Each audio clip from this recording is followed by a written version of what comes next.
therapist in real life, and today I want to talk to you about trauma and how trauma impacts the memory.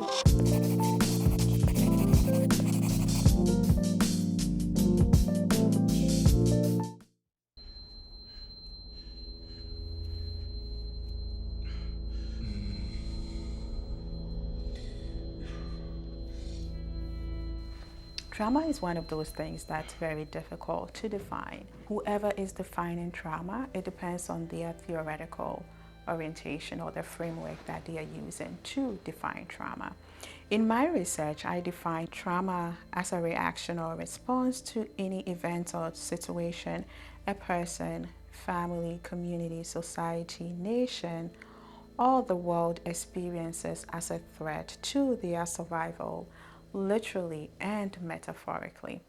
In this definition, I use the ecological perspective to define trauma.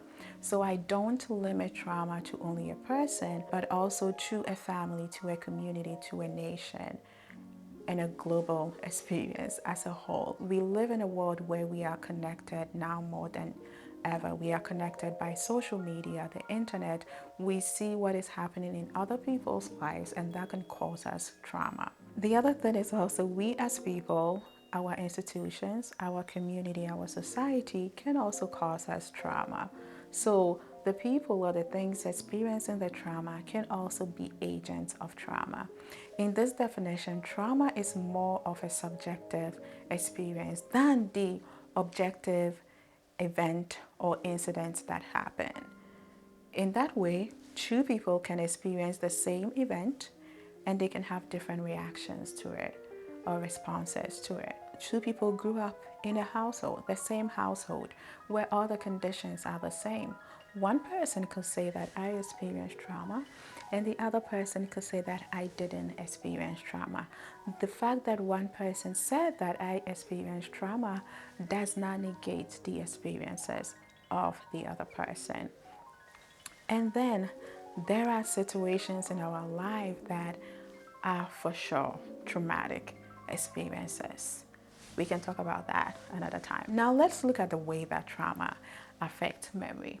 The mechanisms that trauma affect memories is in three ways. Neurobiological changes. Trauma changes the structure of our brain, especially the hippocampus and the amygdala. The release of stress hormones during trauma, such as cortisol and adrenaline, the release of these two hormones impact memory consolidation and memory retrieval, forming the memories, putting them together, and also assessing the memory in future. It can impact that. Dissociation. When we talk about dissociation, it is disconnection. Disconnection from oneself, disconnection from our thoughts, feelings, body, and even the world as a whole. As you look at these mechanisms that I've talked about, these are biological mechanisms that protect us, right? They protect us. Let's talk about retrieval.